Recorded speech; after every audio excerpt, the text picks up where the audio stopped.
Família me humilhava. Ganhei milhões na loteria e escondi. Vingança foi perfeita. No dia em que eles descobriram que eu era milionária há 2 anos e que havia fingido ser pobre só para ver até onde iam com a crueldade, minha irmã Cida desmaiou na frente de 300 convidados. Mas isso foi só o começo da minha vingança. O que eles não imaginavam é que eu havia gravado cada humilhação, cada risada quando me viam passar necessidade, cada plano diabólico para me matar e ficar com uma herança que nunca existiu. E agora, neste momento, enquanto vejo meus próprios filhos sendo levados algemados da festa de aniversário da Cida, eu finalmente posso respirar em paz. Porque a vingança de uma mãe que dedicou 68 anos da vida a quem só queria vê-la morta não tem preço. Nem os 45 milhões que ganhei na Mega Sena conseguem pagar o que sinto agora. Deixe eu contar desde o início, porque essa história precisa ser contada direito. Meu nome é Marta, e por toda a minha vida fui tratada como o lixo da família. Sempre fui a mais nova de 5 irmãos, a que deu errado, segundo minha mãe. Enquanto meus irmãos estudaram, eu trabalhei desde os 12 anos para ajudar em casa. Acordava às 5 da manhã para ajudar minha mãe com café da manhã, depois corria para a escola, voltava direto para trabalhar na quitanda do seu Manuel no final da rua.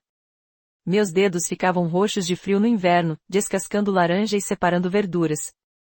Mas eu aguentava tudo porque pensava que era temporário, que um dia minha vida seria diferente. Casei cedo com um homem bom, o João, aos 19 anos.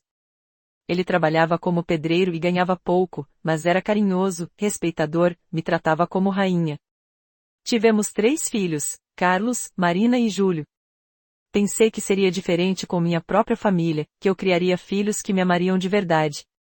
Que ingênua eu era. Durante os primeiros anos, quando eles eram pequenos, eu realmente acreditei que estava construindo uma família unida. Passava noites acordada quando tinham febre, economizava na minha própria comida para comprar leite para eles, costurava roupinha à mão porque não tínhamos dinheiro para comprar. João morreu quando eu tinha 50 anos, num acidente de trabalho. Uma viga mal fixada desabou em cima dele na obra onde trabalhava. Nem indenização a família conseguiu, porque era trabalho informal. Os filhos já eram adultos na época, mas ao invés de me ajudarem no luto, só apareciam para pedir dinheiro. Foi como se a morte do pai tivesse liberado eles de qualquer obrigação de fingir carinho por mim. Carlos, o mais velho, sempre foi o mais ambicioso dos 3. Desde pequeno sonhava em ter dinheiro, status, ser importante. Quando cresceu, casou com uma mulher chamada Fernanda que vinha de família com um pouco mais de dinheiro. Ela trabalhava como recepcionista numa clínica veterinária no Leblon e se achava muito superior a nós por isso. Carlos começou a trabalhar como vendedor numa loja de eletrodomésticos e desenvolveu aquela mania de vendedor, achava que sabia convencer qualquer um de qualquer coisa. Principalmente a mim. Marina, minha única filha, era diferente quando criança. Mais sensível, mais grudenta. Mas quando entrou na adolescência, começou a se envergonhar da nossa situação financeira. Via as amigas da escola com roupas de marca, celulares modernos, e ficava revoltada porque não podia ter a mesma coisa. Aos 22 anos se juntou com Rodrigo, um rapaz que conheceu numa festa e que vivia de pequenos golpes.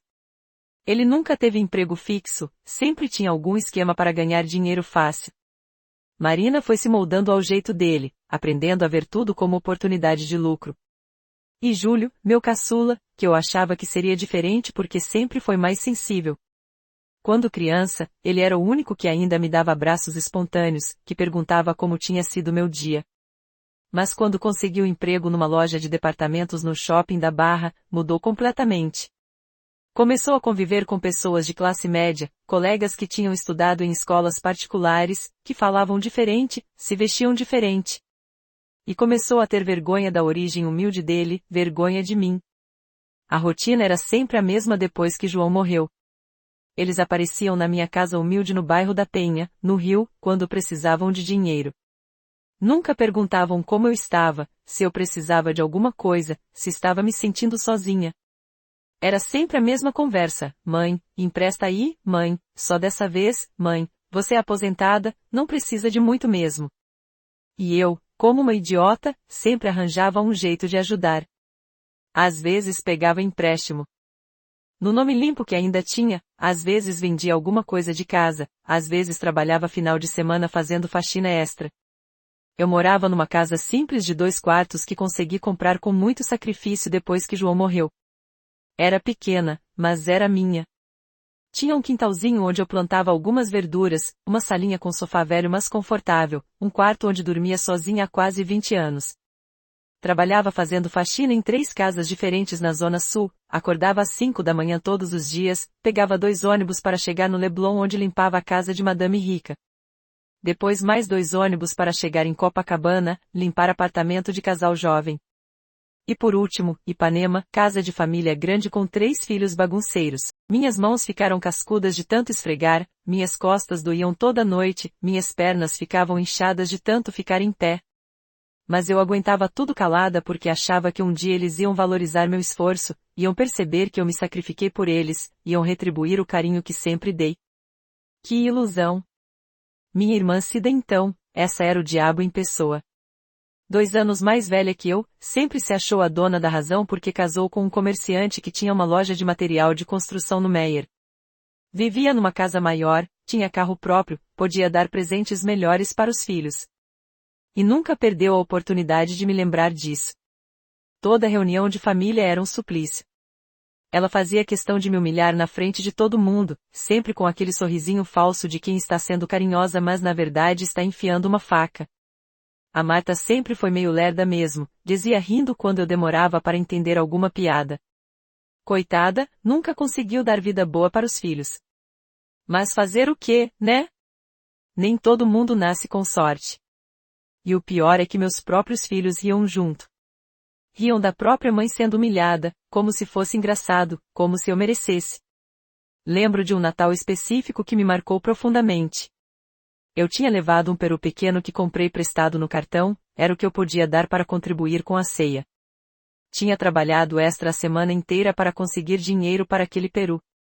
Cida olhou para a ave e falou bem alto, na frente de toda a família reunida: "Ai Marta, esse peru aí nem para os cachorros serve. Olha o tamanho disso. Sorte que eu fiz uma ceia de verdade aqui, senão a gente passava fome." Todos riram. Meus filhos fingiram que não ouviram, mas riram baixinho entre eles. Naquele dia eu chorei escondida no banheiro da Cida por 1 hora, olhando no espelho e me perguntando o que havia de tão errado comigo. As humilhações eram constantes e variadas.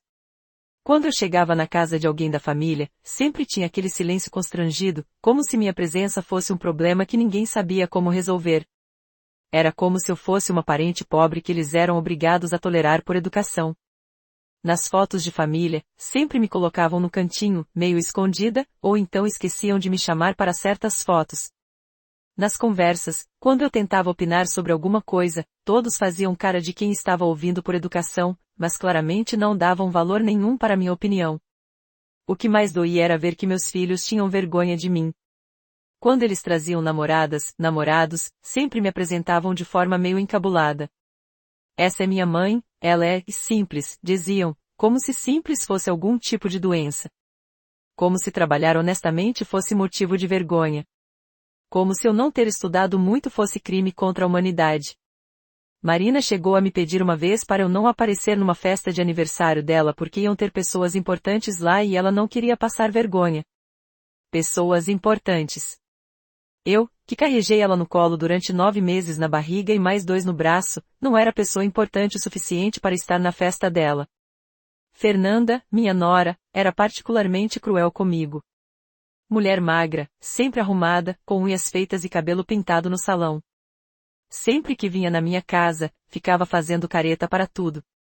"Nossa, que cheiro esquisito", dizia, franzindo o nariz. "Carlos, sua mãe não tem dinheiro para um ambientador não?" E Carlos, meu filho que eu carreguei no colo, que eu cuidei quando estava doente, que eu acordei de madrugada quando tinha pesadelo, ficava calado. Às vezes até concordava com ela. "É mãe, a senhora podia caprichar mais na casa." Marina era mais sutil na crueldade, mas não menos machucante. Ela tinha aprendido com Rodrigo, aquele marido vagabundo dela, a ver tudo como oportunidade de ganho. Toda vez que me visitava, seus olhos percorriam minha casa procurando alguma coisa de valor. "Mãe, essa televisão está muito velha, você não quer trocar?" "Não", perguntava, mas eu sabia que ela queria levar para a casa dela. "Essa geladeira aí não está gastando muita energia não? Eu conheço um lugar que compra eletrodoméstico usado." Júlio era o que mais me decepcionava porque eu tinha esperança de que fosse diferente. Ele era mais carinhoso quando era criança, mais grudento, o único que ainda me dava beijo de boa noite quando estava ficando grandinho. Mas quando cresceu e começou a trabalhar na loja de departamentos, mudou completamente. Começou a ter vergonha da minha roupa, da minha forma de falar, do meu jeito simples de ser. Mãe, tenta não falar gíria quando vier me visitar no trabalho, dizia. Os meus chefes são gente fina, estudada. A senhora podia se esforçar para falar mais, correto. Como se a forma que eu falava, que aprendi com minha mãe e minha avó, fosse errada. Como se 60 anos de vida não tivessem me ensinado a me comunicar direito. Eles tinham vergonha de tudo em mim. Da minha roupa simples, das minhas mãos calejadas, do meu jeito de andar meio curvada por causa das dores nas costas. Tinham vergonha de eu trabalhar de faxineira, como se fosse profissão desonrosa. Tinham vergonha de eu morar na Penha, como se morar em bairro humilde fosse crime. A gota d'água foi quando comecei a envelhecer mais visivelmente. Aos 65 anos, depois de uma vida inteira de trabalho pesado, meu corpo começou a dar sinais de cansaço. Dores nas costas que não passavam mais nem com remédio, artrose nos joelhos que me fazia mancar nos dias de chuva, pressão alta que me deixava tonta às vezes. Em vez de cuidado e carinho, o que recebi foi impaciência. Mãe, para de reclamar de dor, dizia Carlos. Todo mundo envelhece, isso é normal. Como se dor fosse frescura minha, como se eu estivesse fingindo para conseguir atenção. Marina me olhava como se eu fosse um estorvo, um problema que ela não sabia como resolver. E Júlio começou a faltar nos nossos encontros semanais, sempre com desculpas esfarrapadas.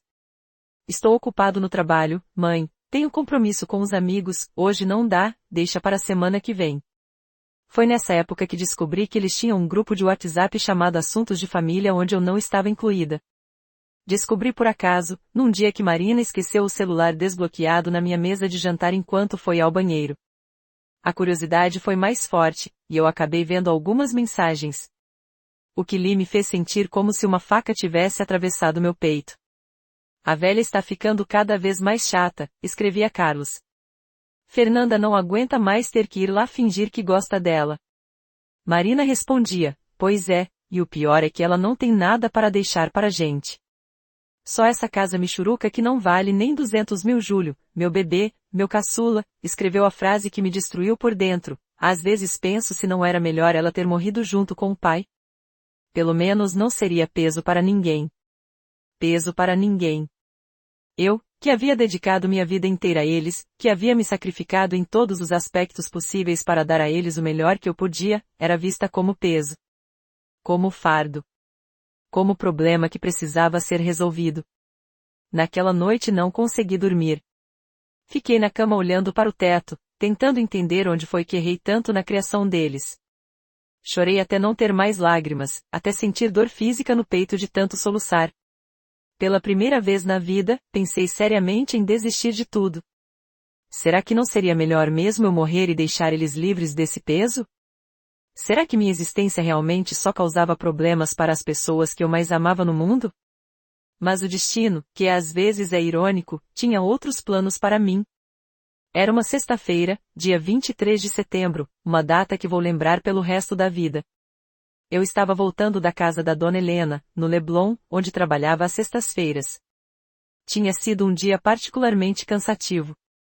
Dona Helena estava recebendo visitas e eu tive que limpar a casa inteira 2 vezes porque ela não gostou de como ficou da primeira. Meus joelhos doíam, minhas costas pareciam que iam quebrar, eu só queria chegar em casa e descansar. Mas quando passei na frente da lotérica na rua São Francisco Xavier, resolvi parar para fazer minha aposta de costume na Mega Sena. Era um ritual que eu mantinha religiosamente há mais de 10 anos, sempre jogando os mesmos números, as datas de nascimento dos meus filhos e do João. Era uma pequena esperança que me mantinha viva, mesmo sabendo que as chances eram praticamente nulas. Dona Rita, que trabalhava na lotérica há mais de 20 anos e me conhecia desde que me mudei para o bairro, sempre conversava comigo. Era uma das poucas pessoas que me tratavam com carinho genuíno. E aí, Marta, hoje vai ser o dia da virada, brincava ela, como sempre fazia. Eu sorria e respondia, Oxalá, Dona Rita. Se Deus quiser, ainda vou dar volta por cima. Ela ria e falava, pois é, filha. Sonhar não custa nada, e quem sabe um dia não é o seu dia mesmo. Naquela sexta, tive um pressentimento diferente. Quando saí da lotérica com o bilhete na mão, senti uma coisa estranha no peito. Uma mistura de esperança e medo, como se alguma coisa importante estivesse para acontecer. Guardei o bilhete na carteira com mais cuidado que de costume e esqueci dele até o sábado à noite, quando lembrei do sorteio. Estava assistindo a novela das 8 quando anunciaram que em poucos minutos seria o sorteio da Mega Sena. No começo, nem prestei atenção direito. Estava mais interessada na trama da novela, onde a protagonista estava descobrindo que o marido a traía com a melhor amiga. Ironia do destino, uma história de traição familiar. Quando começaram a falar os números no sorteio, peguei o bilhete da carteira mais por distração do que por esperança real. Nunca havia acertado nem 3 números em 10 anos jogando. O primeiro número que anunciaram era 17. Olhei no meu bilhete, 17. Pensei, nossa, acertei o primeiro. O segundo número era 31, aniversário do Carlos. Também batia. Meu coração começou a bater um pouco mais rápido, mas ainda achava que era coincidência. Terceiro número, 43. Aniversário da Marina. Igual no meu bilhete. Quarto número, 27. Aniversário do Júlio. Também batia. Quando chegaram no quinto número, minha mão estava tremendo tanto que mal conseguia segurar o papel 52, aniversário do João, meu falecido marido. 5 números iguais.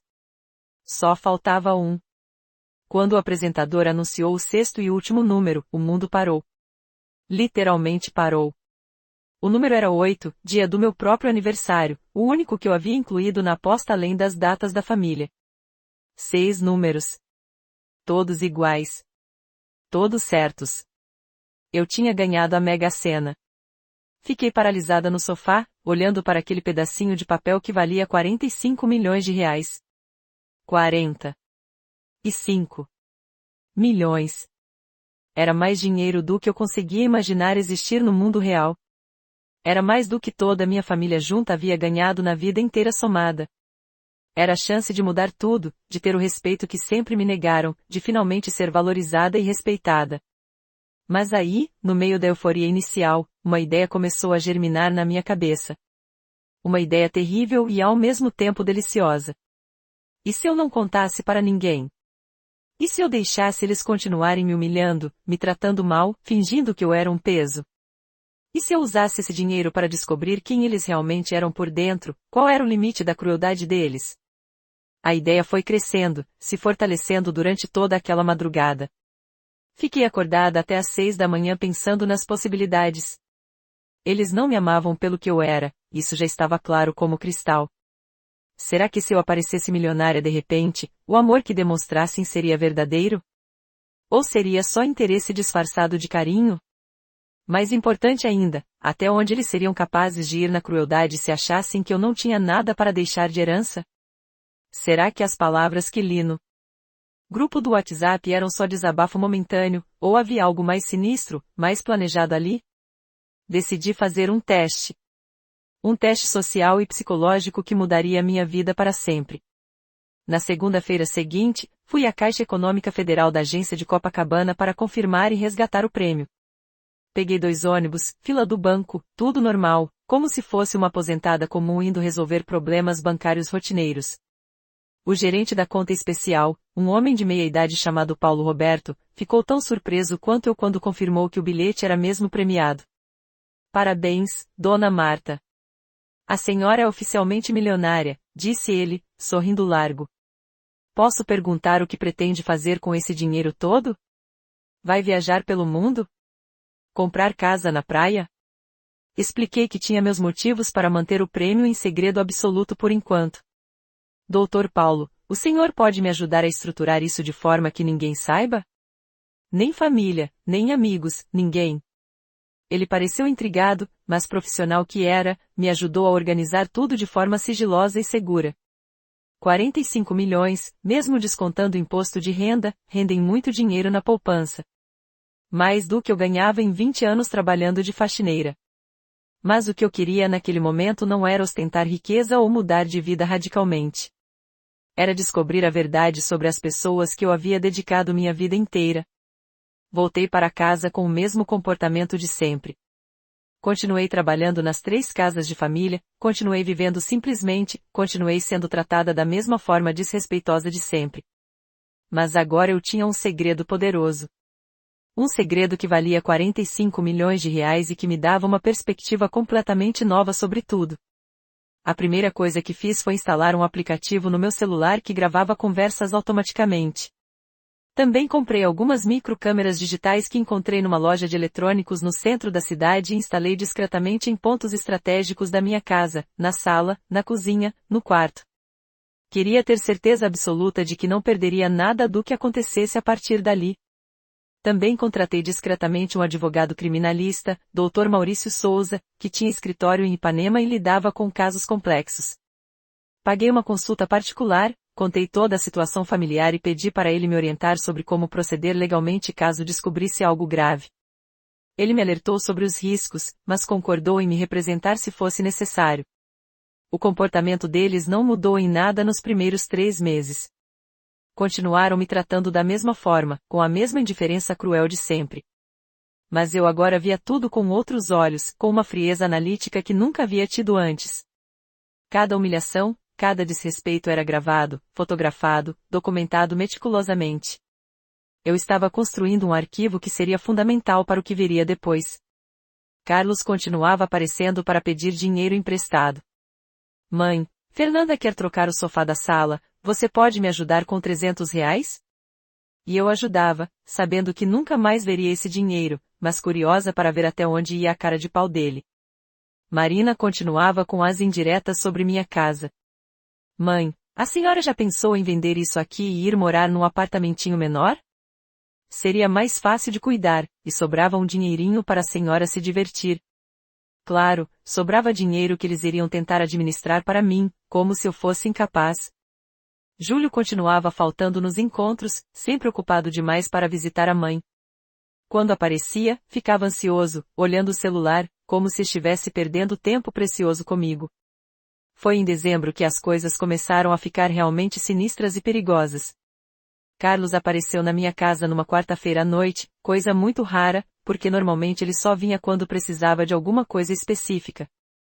Mas dessa vez estava diferente, mais atencioso, perguntando sobre minha saúde, meus planos para o futuro, se eu me sentia segura morando sozinha.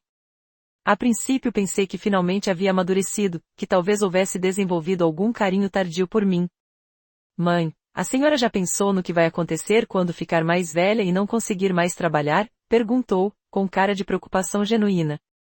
A gente fica pensando nisso, sabe?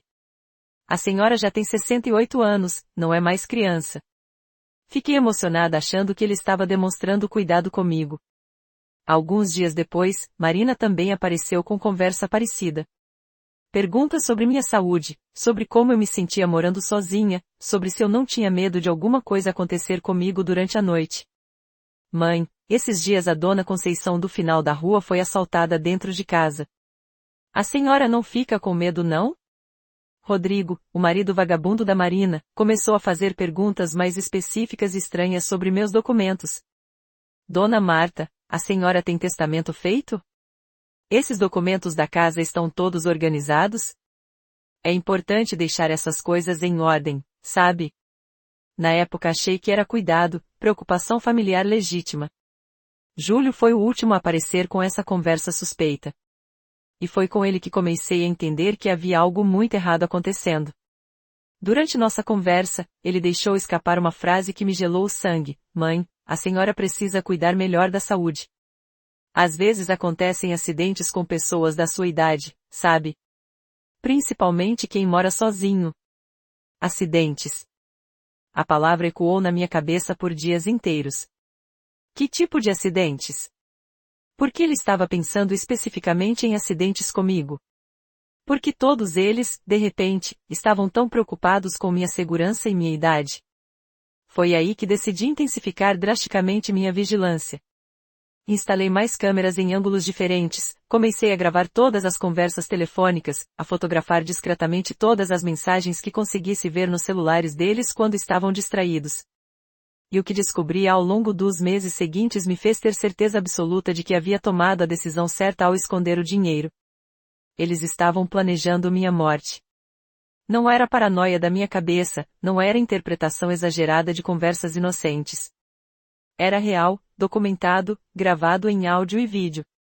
No mesmo grupo de WhatsApp onde falavam mal de mim, agora discutiam abertamente formas de resolver o problema da velha de uma vez por todas. As mensagens foram ficando cada vez mais explícitas, mais detalhadas, mais cruéis conforme os meses passaram. Carlos escreveu: gente, fui no cartório pesquisar quanto vale a casa da mãe. 150 mil reais. Dividindo por 3, são 50 mil para cada um. É pouco, mas já é alguma coisa para começar a vida. Marina respondeu, mas ela pode viver mais 10, 15 anos fácil. A gente vai ficar sustentando essa velha chata até quando? Não aguento mais fingir que gosto dela. E Júlio, meu bebê, meu caçula, que eu carreguei no colo e cantei canção de ninar, escreveu a frase que me fez ter certeza de que eles não tinham mais salvação possível. Pessoal, meu chefe comentou outro dia de os casos de pessoas idosas que morrem em casa e só são encontradas dias depois. Principalmente no calor do verão. Desidratação, essas coisas. Acontece muito com quem mora sozinho. Eles estavam planejando me matar de sede e fome. Me deixar trancada em casa, sem água, sem comida, e esperar eu morrer de desidratação para ficar com minha herança de 150 mil reais. Era isso que eu valia para os filhos que criei no colo, que amamentei, que cuidei quando estavam doentes, que me privei de comer para dar comida a eles. 150 mil reais. A vida da mãe deles valia menos que um apartamento pequeno na periferia. Naquele momento, qualquer dúvida que eu ainda pudesse ter sobre meus planos de vingança desapareceu completamente. Eles haviam cruzado uma linha moral que não tinha volta, não tinha desculpa, não tinha perdão possível. E eu ia mostrar para eles exatamente o que acontece quando se subestima uma mulher que passou a vida inteira sendo subestimada por todos. Mas antes de agir, eu precisava de mais informações detalhadas. Precisava entender exatamente como planejavam executar esse crime, quando planejavam fazer, quem mais estava envolvido, quais eram os detalhes técnicos. Porque se havia uma coisa que aprendi na vida é que planos mal feitos e precipitados dão errado. E o meu plano de vingança seria tecnicamente perfeito. Durante janeiro e fevereiro, fingi que estava ficando mais frágil fisicamente e mentalmente. Comecei a reclamar mais de dores nas articulações, a andar mais devagar pelas casas, a parecer mais confusa e esquecida às vezes quando eles visitavam. Queria que eles pensassem que eu estava ficando vulnerável, que seria fácil e seguro colocar o plano macabro em ação. E a estratégia funcionou perfeitamente. As conversas no grupo se intensificaram dramaticamente. Começaram a discutir detalhes técnicos específicos, cronogramas, divisão de tarefas. Rodrigo, que aparentemente tinha alguma experiência prévia com pequenos golpes e atividades ilegais, assumiu naturalmente a liderança intelectual do plano. Ele havia pesquisado extensivamente na internet sobre como simular acidentes domésticos, sobre como fazer parecer que uma pessoa idosa havia morrido de causas naturais. O plano deles era diabólico na sua simplicidade técnica. Numa quinta-feira qualquer, os 3 filhos apareceriam na minha casa para uma visita familiar especial. Rodrigo traria um remédio sonífero forte que me faria dormir profundamente por muitas horas. Depois de eu estar inconsciente, eles me levariam para o quarto, me deixariam lá sem acesso a água e comida, trancariam a casa por fora e sairiam. Voltariam somente na segunda-feira seguinte para me encontrar morta por desidratação. A versão oficial que contariam para a polícia e vizinhos seria que eu havia passado mal sozinha em casa, tentado me levantar da cama para buscar água ou remédio, caído e batido a cabeça. Uma morte acidental típica de pessoas idosas que moram sozinhas e têm problemas de saúde. Nada que despertasse suspeitas policiais ou investigação detalhada. Fernanda, a nora que sempre me odiou abertamente, foi além nas sugestões macabras. Ela sugeriu que eles simulassem também um assalto à casa, para justificar caso alguma coisa de valor sumisse ou estivesse fora do lugar. A gente quebra umas coisas, bagunça os móveis, finge que os ladrões levaram o que prestava, e pronto, escreveu ela no grupo com frieza impressionante. O plano era detalhado, bem pensado, tecnicamente viável. Eles pensaram em quase tudo, horários, álibi, versão para autoridades, simulação de crime para disfarçar. O único problema fatal é que não contavam com uma variável fundamental: eu sabia de absolutamente tudo. E eu tinha 45 milhões de reais para transformar a vida deles num inferno legal e social. Mas ainda não era a hora de agir precipitadamente. Eu precisava de mais evidências irrefutáveis. Precisava que eles chegassem ao ponto de realmente tentar executar o homicídio, para que minha vingança fosse completa e legalmente justificada em qualquer tribunal. Então tomei uma decisão que até hoje me arrepia quando penso na frieza que desenvolvi. Decidi deixar eles realmente tentarem me assassinar. O dia escolhido por eles foi 28 de março, uma quinta-feira que acharam perfeita porque era véspera de um feriado prolongado de Páscoa. Ninguém estranharia eu desaparecer por vários dias seguidos. Ninguém viria me procurar até pelo menos terça-feira da semana seguinte.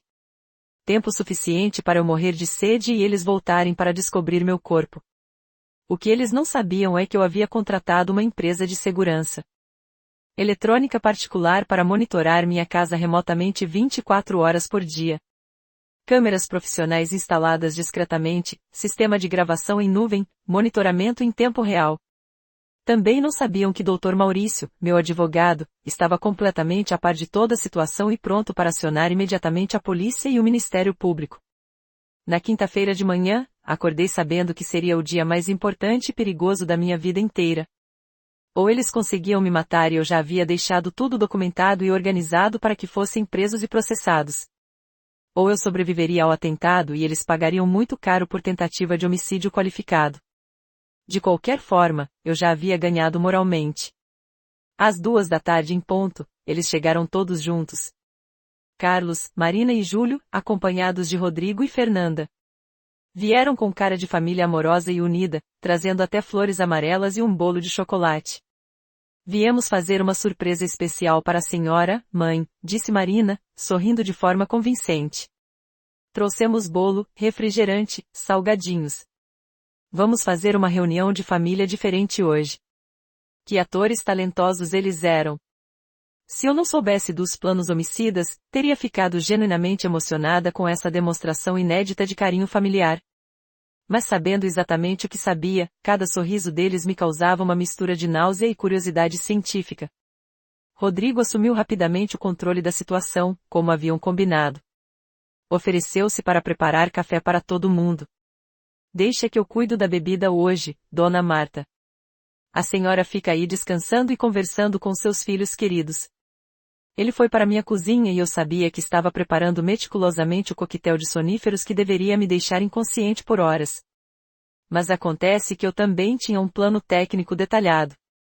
Nos últimos meses, havia consultado discretamente um médico geriatra particular sobre problemas de insônia e ansiedade da terceira idade. Ele me receitou um remédio leve e seguro para me ajudar a dormir melhor, mas durante as consultas também me explicou extensivamente sobre os efeitos de vários tipos de soníferos e sedativos. Inclusive me informou que alguns remédios pesados perdem completamente o efeito se a pessoa vomitar logo depois de ingerir, antes da absorção completa. Então, quando Rodrigo voltou da cozinha trazendo o café especial preparado especialmente para mim, eu bebi tudo sem hesitar nem um segundo. Fingi que estava achando delicioso, elogiei o sabor diferenciado. E fiquei esperando pacientemente o efeito começar. O sonífero começou a fazer efeito gradualmente em aproximadamente 15 minutos. Comecei a demonstrar sinais de sonolência crescente, a falar meio enrolado, a parecer confusa e desorientada. Eles ficaram visivelmente animados e aliviados, pensando que a primeira fase do plano estava funcionando exatamente como previsto. Nossa, a mãe está muito cansada hoje, disse Carlos, fingindo preocupação. Acho melhor a gente levar ela para descansar no quarto. Marina concordou imediatamente. É mesmo, mãe. A senhora precisa dormir um pouquinho. Depois a gente conversa mais. Me carregaram cuidadosamente para o quarto como se fosse um gesto genuíno de carinho filial. Me ajudaram a deitar na cama, me cobriram com cobertor, arrumaram o travesseiro.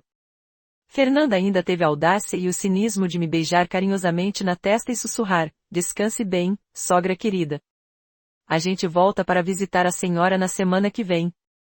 A ironia terrível é que ela estava sendo tecnicamente sincera. Eles realmente pretendiam me ver na semana seguinte. Só que morta e em estado de decomposição. Quando tiveram certeza de que eu estava aparentemente dormindo profundamente, começaram a executar metodicamente o resto do plano diabólico. Trancaram a porta do meu quarto por fora com uma tranca adicional que trouxeram. Foram até a área de serviço e desligaram completamente o registro principal de água da casa. Abriram minha geladeira e levaram embora toda a comida e bebida disponível. Bagunçaram estrategicamente alguns móveis da sala para simular tentativa de assalto. Depois saíram da casa, trancaram todas as portas e janelas por fora, levaram todas as chaves, e se foram convencidos de que tinham acabado de cometer o crime perfeito. Eles sinceramente acreditaram que eu ficaria ali, trancada no quarto, sem acesso a água ou comida, até morrer lentamente de desidratação ao longo do fim de semana prolongado. Acharam que na terça-feira voltariam, abririam a casa, me encontrariam morta, e poderiam chamar o SAMU e a polícia fingindo desespero e surpresa.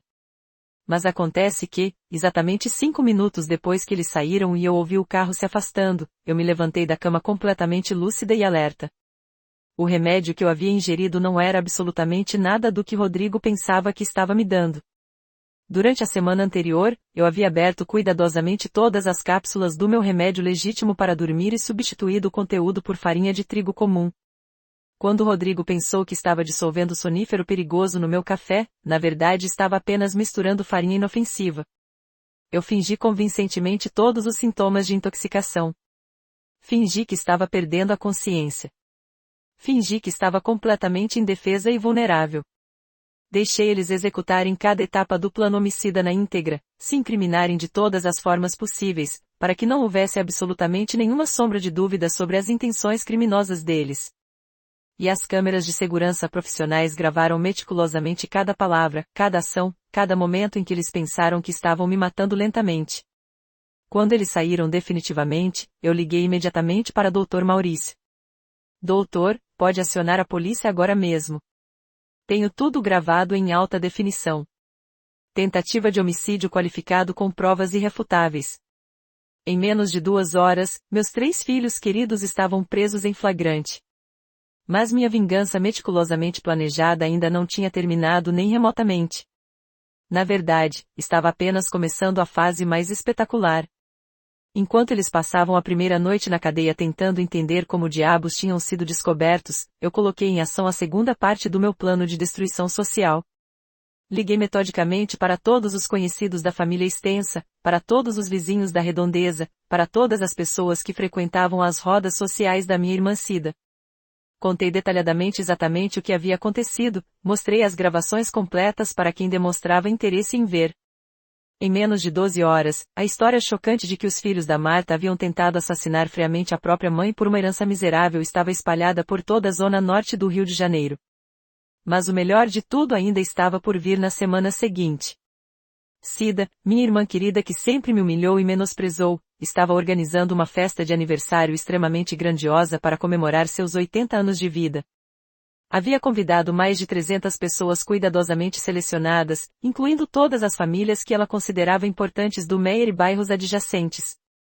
Para ela, era o evento social mais significativo de sua vida inteira. E eu decidi que seria exatamente lá que daria meu golpe final devastador. Na semana seguinte ao episódio criminoso, procurei uma empresa profissional de audiovisual que atendia eventos de grande porte. Expliquei que queria organizar uma homenagem audiovisual muito especial para minha irmã no aniversário dela. Pedi para instalarem um telão gigante no salão principal, sistema de som profissional de alta potência, iluminação teatral, tudo o que fosse tecnicamente necessário para uma apresentação emocionalmente inesquecível. Cida ficou radiante e orgulhosa quando soube da minha iniciativa. Nossa, Marta, que surpresa maravilhosa! Você nunca me deu um presente tão elaborado assim. Claro que não havia dado. Como eu poderia ter proporcionado algo assim antes, se ela passou 7 décadas me lembrando constantemente que eu era pobre demais para dar presentes dignos de sua posição social? No dia da festa, cheguei ao salão bem mais cedo para supervisionar pessoalmente a instalação de todos os equipamentos técnicos. Os profissionais que eu havia contratado eram extremamente competentes e discretos, e eles sabiam exatamente o que tinham que fazer. Quando começaram a chegar os primeiros convidados elegantemente vestidos, tudo estava perfeitamente preparado.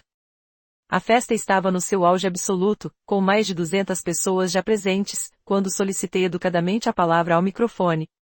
Cida, toda radiante e orgulhosa, me apresentou calorosamente para os convidados. Pessoal, minha irmã Marta quer fazer uma homenagem audiovisual muito especial para mim. Vejam que gesto carinhoso da minha irmãzinha. Algumas pessoas riram discretamente, porque praticamente todos ali sabiam que eu sempre fui conhecida como a irmã pobre da Cida. Subi elegantemente no pequeno palco improvisado, peguei o microfone com as mãos firmes, e comecei a falar com voz clara e segura. Boa noite a todos os presentes. Meu nome é Marta, e tenho a honra de ser irmã da nossa querida aniversariante. Hoje vim aqui para fazer uma homenagem realmente muito especial para ela, e também para compartilhar algumas revelações importantes sobre minha própria família. Aplausos educados e expectativa crescente. Cida sorrindo radiante de orgulho. Vocês sabem, ao longo de uma vida inteira, a gente vai gradualmente descobrindo quem são as pessoas que realmente nos amam de forma genuína. E às vezes essas descobertas são extremamente surpreendentes. Foi exatamente nesse momento que acionei o primeiro vídeo chocante no telão gigante. As imagens cristalinas que apareceram na tela de alta definição mostravam meus 3 filhos entrando na minha casa na quinta-feira anterior. As câmeras internas profissionais haviam captado cada palavra pronunciada, cada gesto realizado, cada expressão facial. O áudio estava tecnicamente perfeito e emocionalmente devastador. 300 pessoas assistiram, em silêncio absolutamente sepulcral, meus próprios filhos planejando detalhadamente minha morte. A casa dela vale uns 150 mil no máximo. Dividindo por 3, são 50 mil para cada um. Mas ela pode viver tranquilamente mais 10, 15 anos. A gente vai ficar sustentando essa velha chata até quando? Pessoal, meu chefe comentou outro dia de vários casos de pessoas idosas que morrem sozinhas em casa e só são encontradas dias depois. Principalmente no calor intenso do verão. O salão inteiro estava mergulhado em silêncio absolutamente ensurdecedor. Algumas mulheres mais sensíveis começaram a chorar abertamente.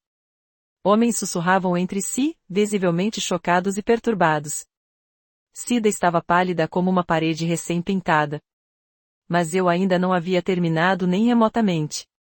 Agora vocês todos vão poder ver exatamente como filhos verdadeiramente amorosos cuidam da própria mãe idosa, anunciei calmamente no microfone, e acionei o segundo vídeo ainda mais impactante. As imagens mostravam Rodrigo preparando meticulosamente o que eles acreditavam ser um coquetel de soníferos letais no meu café. Mostravam eles me carregando cuidadosamente para o quarto como se fosse carinho.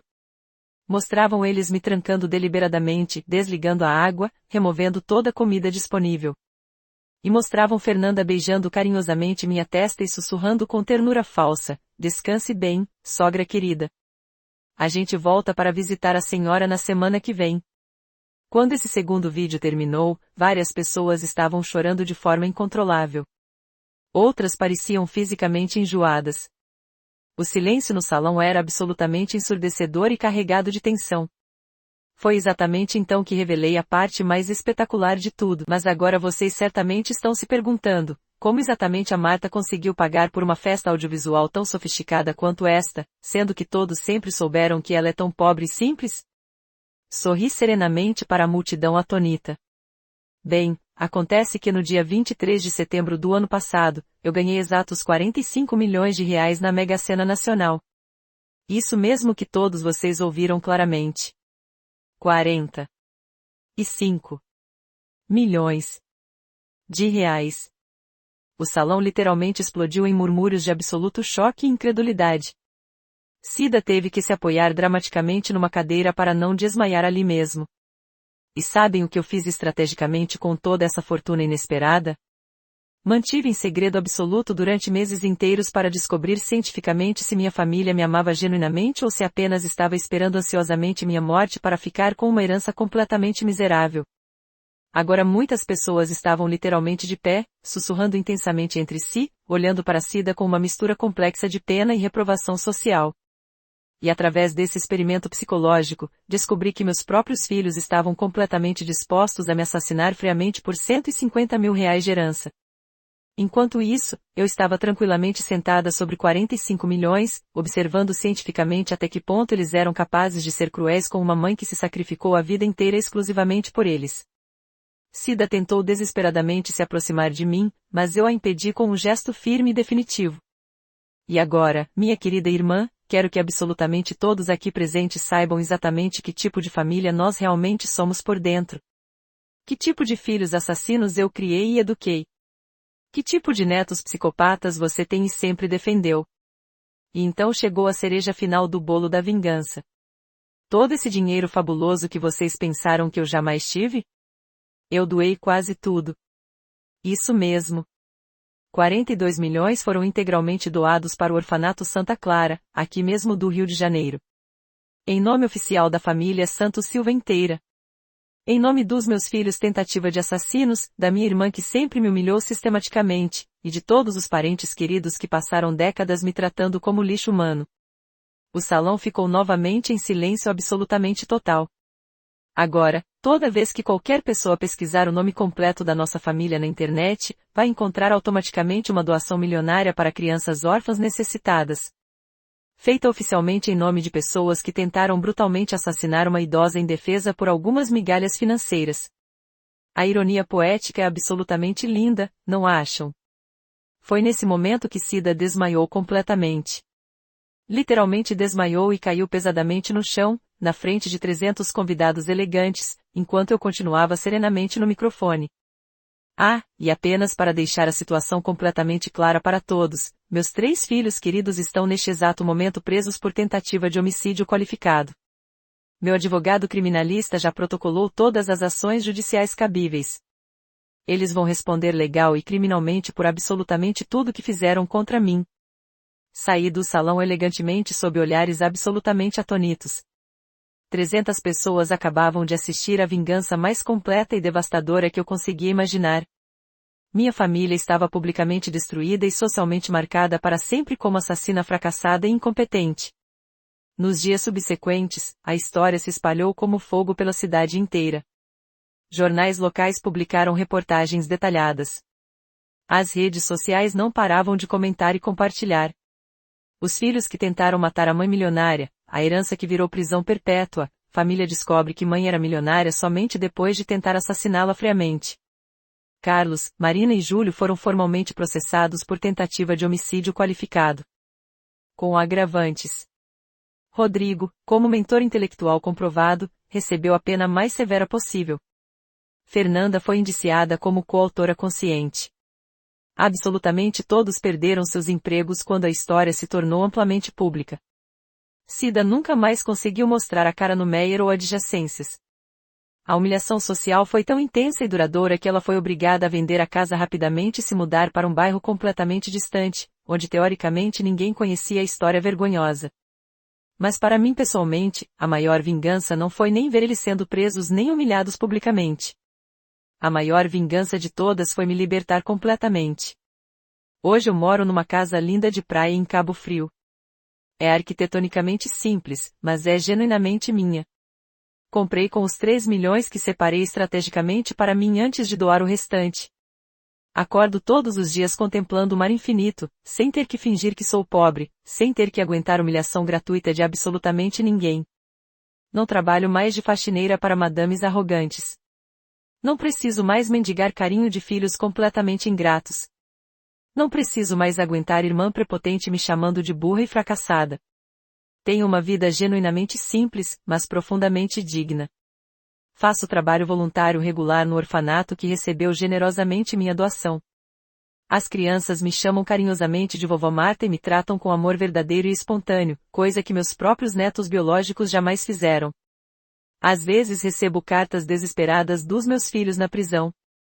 Cartas pedindo perdão dramático, explicando que foi tudo ideia exclusiva do Rodrigo, que eles nunca realmente teriam coragem de fazer mal para mim. Cartas que vão diretamente para o lixo, sem nem sequer ser abertas. Porque depois de 68 anos completos na Terra, finalmente aprendi uma lição extremamente valiosa: não devemos absolutamente nada para quem só nos enxerga como obrigação pesada. Não devemos perdão para quem tentou deliberadamente nos assassinar. E não devemos explicação detalhada para quem nunca nos respeitou minimamente. Minha vingança foi tecnicamente perfeita porque não foi apenas sobre dinheiro ou humilhação pública espetacular. Foi fundamentalmente sobre liberdade genuína. Liberdade de ser eu mesma autenticamente, sem fingir que sou pobre. Liberdade de viver sem medo constante de ser morta pela própria família. Liberdade de escolher conscientemente quem merece meu carinho e quem não merece nem meu tempo limitado.